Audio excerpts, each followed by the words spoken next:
Overseas now to the war in Afghanistan. As of today, there are 57,000 U.S. military forces on the ground there. That number is going to be 68,000 by the end of the year. There could be another increase after that.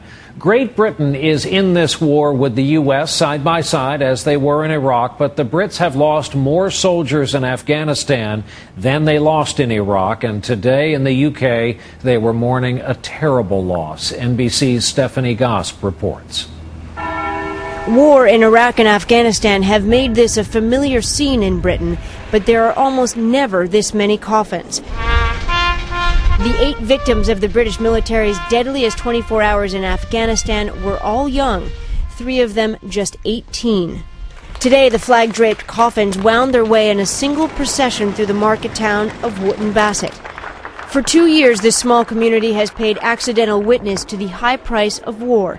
It just happens to be on a road between an airbase and the hospital where soldiers' bodies are first taken. Before the funerals, friends and families come to Wootton Bassett. For what he's given us, his friends and family, it's the least we could have done to see him home. But it's not just loved ones. Thousands lined the streets today. Shops close when the hearses pass by, and everyone, it seems, pays tribute. Our lads were dying. I mean, we've all had lads that age, and so it hits home. 8 soldiers in such a short space of time, and I've just had to come, really. It's just one of those things.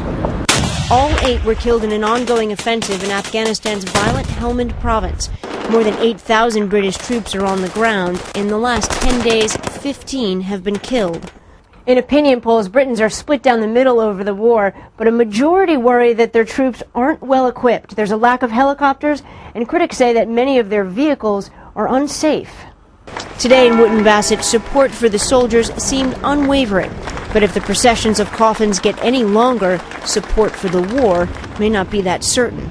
Stephanie Gosp, NBC News, London.